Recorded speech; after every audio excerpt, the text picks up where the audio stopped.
Hi everyone, this is Jonathan Borja for Flute New Music Consortium, and today I am delighted to be speaking to our featured composer for the 2022 commission, Dr. Samuel Zyman. Sam, welcome, and thank you for joining us. How are you?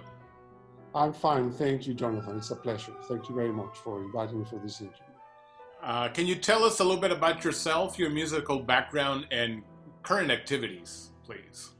Sure, of course. I was born in Mexico City, and I studied music there to some extent. I mean, I also went to medical school, but that's a whole other story. But then concentrated eventually on music. I was trained as a pianist, and I was somebody who always liked to improvise, and I had my own rock group when I was a teenager, and I played the electronic organ and things like that. And then I started to take piano lessons more or less seriously, and at some point, I met my girlfriend at the time, who eventually became my wife, and she and I both decided to go to further our education abroad. So we decided to go to the New York area. My wife is a scientist, and at the time she went to a laboratory to do biomedical research, to do her postdoctoral training. And I applied to the Juilliard School and eventually was accepted in the program, in the composition program. So I did my master's and my doctorate at Juilliard. And after I graduated, I started teaching there, initially part-time. Started to teach in the evening division of Juilliard, then I started teaching the regular division part-time, and eventually I became a full-time professor in the Department of Music Theory. And I've been teaching at Juilliard and living in New York for 33 years. And I've been combining my life as a composer. I have very strong ties with many Mexican musicians and Mexican ensembles and orchestras. And I get commissions and performances in Mexico as well as in the US, of course. And so I've been combining those two facets of my life, being a professor and being a composer. I should have said that in the other order. I'm first and foremost a composer who also teaches, but I enjoy teaching very much as well. That's the nutshell version. And can you tell us a little bit about your current activities? Yes, well, something interesting that happened recently after those 33 years of teaching at Juilliard. Very briefly, my wife was offered a position as the chair of the Department of Physiology at Vanderbilt University in Nashville. So I got a position in Nashville as well at Vanderbilt University. So now I divide my time. I teach every year, one semester at Juilliard, one semester at the Blair School of Music at Vanderbilt University. So right now I'm in Nashville, as it turns out. So that's one of my current, at least teaching activities. I'm right now in Nashville, but I still consider New York to be my reference point, my home, and Juilliard and everything else. Although I'm enjoying my time at Blair as well, of course. It's a terrific place, I have to say. We're in the midst of the pandemic. I had a lot of projects. I had scheduled performances with orchestras in Mexico. I had a project in Colombia. I had a lot of really exciting things, all of which were canceled in 2020. However, I have continued to write because there's still some interest in getting new music for the future whenever the pandemic is finally vanquished and we are able to go back to live performances and to rehearsals and so on. And a very interesting situation that happened was that there is one part in Mexico City that decided to sponsor the composition of a cantata. It's a cantata, it's a quasi-opera really, for several solo singers and chorus and orchestra and pre-Hispanic instruments and screens in the background and actors and dancers and so on. This is a piece dedicated to one of the Aztec emperors, the only one who ever had a military triumph against the Spaniards during the conquest of Mexico. And this is relevant right now because it's the 500th anniversary of that event, of the conquest of Mexico. which happened in 1520, and right now we're in 2020, so that's 500 years. And the name of this emperor is Cuitláhuac. He was the next to last emperor, and he commanded the Spanish army, the Indian indigenous armies, and they defeated the Spaniards in one battle. And the cantata is devoted to that. So this is what's uppermost in my mind right now. I'm working on this cantata. It's a piece that's supposed to last a little over an hour, and I'm writing arias and duets and overtures and choral numbers and so on. And it's very exciting work. And the language it's in Nahuatl. It's in the original language of the Aztecs. So it's an exciting project. This is what I'm busy doing right now. I also have a project to write a piano concerto for a Mexican pianist. His name is Santiago Piñeirúa. He's based in Mexico City, and this is to be premiered with the National Symphony whenever these premieres are possible again. And I have another project for IEM for around there. I'm writing a sonata for viola and piano. So I always, and of course the piece for two flutes that we will talk about. Wonderful, wonderful. That's very exciting. Can you tell us who has inspired you as a composer? I've always been very open about talking about my influences, what composers. I understand you're asking me about composers who have influenced my style. Right, yes. Okay. Well, yes, it turns out that I really appreciate the fact that I'm both a composer and that I teach. And teaching music theory is great. I'm always in touch with young musicians, with very talented, wonderful young musicians who are inspirational just because they're there and they're so talented and so on. And teaching music theory means that I'm always in contact with wonderful pieces. You know this because you teach as well, Jonathan. I'm well aware that you and I have talked about pieces that we like to analyze, etc. And I get very excited. I like a lot of music, a lot of composers. And I get inspiration from many of them, and sometimes I'm openly inspired by certain specific composers. So some of my obsessions as a composer are to write music that has tremendous rhythmic vigor, music that has recognizable themes, music that uses syncopations.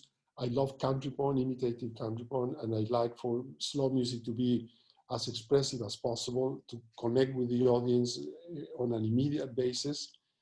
And I find those kinds of concerns, or those kinds of characteristics in the music of composers like Bartók, for example, Stravinsky, Prokofiev, Hindemith a little bit, to speak of composers of the 20th century. I think all of those composers have played a role. I like Copland, for example, if we look at composers on this side of the Atlantic. And of course, Mexican composers as well, Revueltas. I'm not trying to say that my music is directly influenced by Revueltas, but this is a composer that I enjoy, whose music I enjoy, Chavez as well, and other composers are composers even of my own generation, like Arturo Márquez, whose music I admire, Gaby Ortiz. I don't need to rattle off a whole list, but of composers of the more distant past, I'm completely crazy about Bach. I love Schumann. I love Brahms, Schubert, Chopin. I'm talking about a lot of composers from the 19th century. And the list could go on and on and on. I mean, I'm the kind of person, if I have to teach a Brahms symphony, I open the score and I look at it and it's like I'm discovering for the first time. It's just so amazing. So there are elements like that. You see, even from early music, sometimes I find there's this little formula, the Landini cadence that I encounter in some music of Guillaume de Machaut. I said, this is really cool. So I'm using it in my music sometimes. Or Debussy, for example, another composer, the list goes on and on and on. And the point is, I'm not trying to imitate anybody, but I do find inspiration in what these composers do. Ravel, for example, I think there's a piece of mine that you've played that I think has some echoes of Ravel, and so on. And I've always also liked jazz. So there are jazz influences in some of my pieces as well, and Jewish influences because I'm of Jewish ancestry. So if you combine all of that, it sounds like a melange. You see a little bit of Prokofiev and Ravel and Jewish liturgical music and traditional Mexican music and you name it. But in the end, you want to come up with your own voice and your own style while being open to all these influences. Great, excellent. Thank you so much. Can you tell us about your other pieces for flute? Oh yes. Well, this is a topic dear to both our hearts because you and I have done a lot of that kind of thing together. To answer that question, I need to come up first and foremost with a name. I have to mention my dear friend Marisa Canales. Marisa Canales is a Mexican flutist who's also a record executive. She founded a recording label based in Mexico, which has released a lot of recordings of music by Latin American composers and others, and Mexican composers. Marisa and I have been good friends, close friends for a very long time. And my history with the flute didn't even start there. It started even before. When I was studying, when I was a young fellow before going to the university, one of my piano teachers, one of my private piano teachers, happened to be a flutist. His name is Héctor Jaramillo, the longtime principal flutist of the Philharmonic Orchestra of the National University in Mexico. And the story of how he became a piano teacher, I won't even tell you that story because it would be too long. He's a wonderful musician, a wonderful person. He's a flutist, he's a professional flutist, a wonderful flutist. He's not even a pianist, but he plays the piano, he pre-improvises and so on. So he ended up, we persuaded him to teach me piano. But even though he was officially, ostensibly teaching me piano, whenever he came, he would also encourage me to compose. So the very first piece I ever composed, when I really just thought of the piece and put it down on paper and got it played, was a piece for flute and piano. That's how I started. That was the very piece, because it was with him. He encouraged me to do it. He knew I was sort of, I had this inclination to write music. And so one day he said, why don't you write something for the two of us? And I come back next week or 2 weeks and we play it together. And we did it. And I thought it was magical to be able to put things on paper, put them down on paper. Then you give the music to the musician, you sit down and out comes the music. It's something I liked a lot. So that's how I started. I became friends also because of this flute connection with another wonderful Mexican flutist, Rafael Urrusti, whom you probably know. And he would come, we were friends, he would just come to our house just to play. I would write music then for two flutes and piano, and we would play them with Rafael and with Hector and myself, and that's how I started. And later on, a few years later, that's when I first met Marisa. She commissioned me to write my first flute sonata. And I think even before that, I wrote a flute concerto for her, which she premiered with an orchestra in Mexico, and that's how we started. So the juvenile, if you want to call them that, those early pieces, I'm sure I have them at home somewhere. They've never been published or anything like that, but they're around. If I tried really hard, I would be able to find them, I think. But the first official, real, serious piece for flute that I ever wrote was the concerto. And then the first sonata for flute and piano. And after that, since I continue to be in touch with Marisa and so on, I've written other pieces for her. And I've written other pieces where Marisa hasn't really necessarily been involved directly. There was one piece for a university in New Jersey, for Keene University, or Kane University, I think they pronounce it sometimes. I wrote a quintet this is for a Pierrot ensemble that has flute in it. So there was a flute over there, and other pieces like that. And the more recent pieces, I'm sure you're familiar with. I got a commission from Marisa and Elena Duran, a Mexican-American flutist, to write a fantasia for two flutes and orchestra, for which I later wrote the piano reduction. And then Marisa commissioned me to write a second concerto number 2, which it's a more ambitious piece for a larger orchestra. This was written for Marisa. It was premiered with the Minería Orchestra in Mexico. And then, yes, there was something else. I wrote a concerto for flute, harp, and orchestra, a double concerto, like the Mozart, at least in terms of the musical forces. I'm sure I'm forgetting something. There's of course, more recently came the second sonata, and then the Suite de la Mancha, which is for flute, cello, and piano. And we can talk about that. And maybe that's all I can think of at the moment. Canción de Cuna. Of course, that was with Cindy Bros. Of course, thank you. Yes, I love doing that, by the way. That's pretty recent. I wrote it for Cindy, I think 2 years ago, 2018, I think it was. We premiered at the convention in Salt Lake City. I bumped the other day into a piece for flute and guitar quartet. Oh, yes, that's right. That's right. I had forgotten about that. Yes, this was a commission from an ensemble, a guitar quartet. They came up with a project. They got funding to do a project that was all about quintets. It would be the quartet, the guitar quartet, plus something else. And they commissioned one composer to write a quintet for guitar quartet and flute, guitar quartet and violin, guitar quartet and something else. And the piece I got to write was for guitar quartet and flute, which somebody recorded with violin, by the way. I don't know if that's the one you saw. But yes, that's what I had forgotten about that one.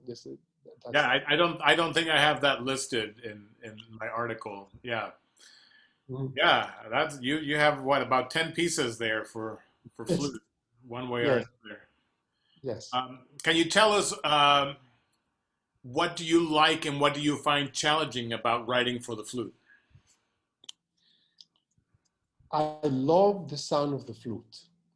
And I love the variety you get in the different ranges. The low range of the flute is just this full-throated kind of sound, this very rounded sound, and when you play it with vibrato, it echoes very beautifully. I like the agility of the flute. It can play so fast, and all those jumps and super fast passages, and so that makes flute music, when you take advantage of that, it makes it very exciting, super exciting. I think it's an instrument. I don't really know too much about the history of instruments, but the flute has to be one of the oldest instruments that were created, because I can just picture primitive people, primitive in terms of timeline, not in another sense, coming up with a flute. All you have to do is get some sort of a cylinder, a pipe of some sort, and put holes into it, and you get a flute. I'm making it sound probably easier than it is, but right, there you go. And so the flute is a very ancient instrument, and it really speaks to you. It really speaks to you. When you listen to an orchestra, you're always aware of the flute because it's in the high range, and so somehow. So I find it very satisfying. And the fact that I started writing for the flute, that was one of the first instruments I ever wrote for. My contact with Hector, my teacher at the time, the fact that, in fact, he taught me to play the flute a little bit. I don't know if I ever told you that, but I can grab a flute. I own a flute, believe it or not, at home. I can grab the flute and I can play a little bit. I mean, I can get a sound out of it. I mean, I'm not terribly good, but so I feel close to it. It's an instrument that really, I feel familiar. I feel familiar, and I like to, this issue of the registers is very attractive to me.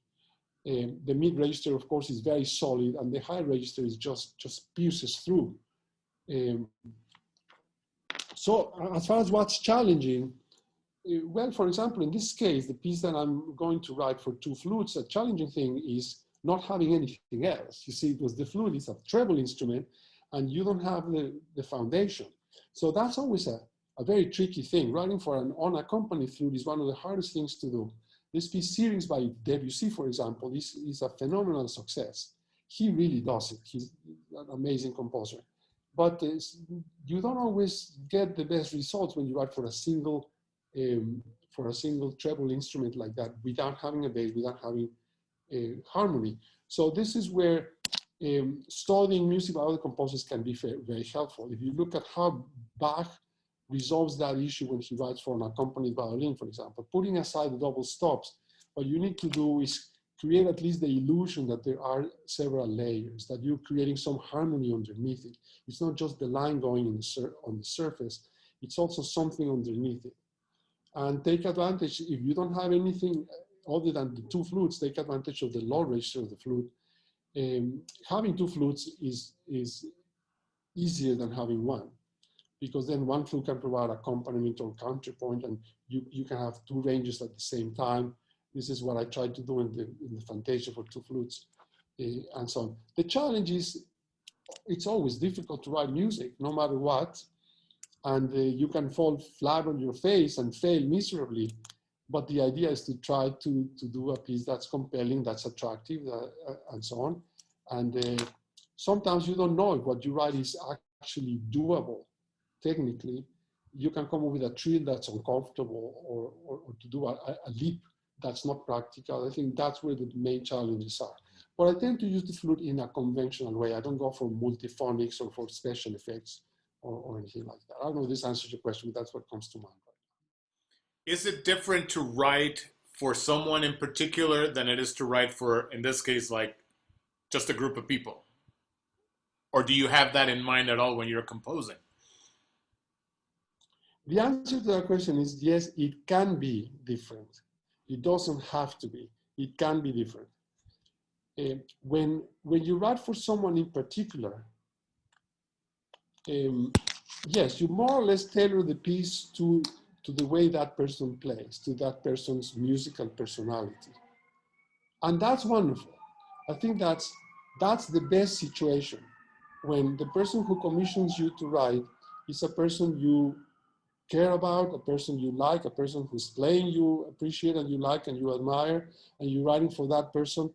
It means that you are playing to that person's strengths, so to speak. Or if you don't want to call them strengths, to that person's style of playing or manner of playing. And it's the best when you have a specific person in mind as you're writing. It is especially satisfying, I think. With that said, even when you write specifically for a person, you always know and you want for that piece to be played by other people after that. So, yeah, you don't, it just occurred to me, I have a very specific example. There was one time, a long time ago, when I was at Juilliard, I was a student at Juilliard. I had a very dear friend at the time, and I just got in touch with her recently again. She's a soprano, a coloratura soprano. Her name is Rachel Rosales, by the way. This is a coloratura soprano who, at least at the time, had the most incredible high range. She could sing. She's the kind of soprano who can sing the Queen of the Night aria of Mozart. Which you know that. See,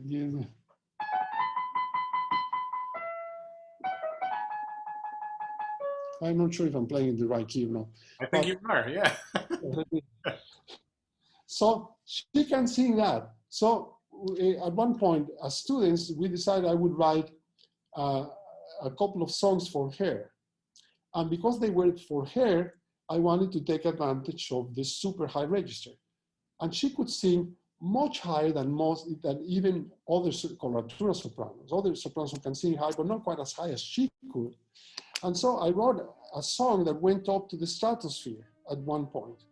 And then nobody else could sing that song, you see. So that's probably not such a good, of course, you can always come up with an ossia or modify it a little bit and adapt it. That's an extreme case. I wrote, for example, my cello sonata for a dear friend, Rajan Krishnaswamy, also from Juilliard, and he had a very powerful way of playing. And so the piece turned out like that, because I thought of it for him. But then many other cellists have played it, and they can play in that style as well. So it can go both ways. Well, thank you so much for joining us. We're very much looking forward to your piece. Anything that you want to say to the community out there? Anything I would like to say to the community? Yes, definitely. It's not only me. Myself and many of my friends, my fellow composers, we often say that we consider the flute community to be our friend. We find that flutists as a group, and I normally don't make generalizations, I'm very careful about not generalizing, but flutists as a group tend to be among the most excited about new music. And I speak from experience. I've seen that you go to the flute conventions, you talk to flutists, they're always interested as a group, of course, always interested in new music. They're looking for new music. They like to premiere new music. Jonathan, you're a living, breathing example of that. You do that. That's your daily bread. You do that. Marisa does that. So many others that I know really do that. You cannot say that about other people playing other instruments. And again, I'm not accusing anybody of anything, but I mean, brass people, for example, are always looking for new repertoire as well. And so, but flutists are remarkable, I think.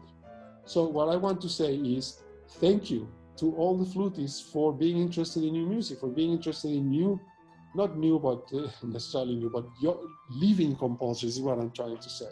You see, you guys, you flutists, seem to be aware that there are living composers around, and you come to us and you ask us to write music which you play beautifully, and we cannot be more grateful. I'm speaking now in the collective we, because it's not only me. I know so many of my fellow composers who feel the same way, and I hope we can continue to do this, and I'm very excited about writing yet another piece for flute. This will be for the two flutes for the consortium.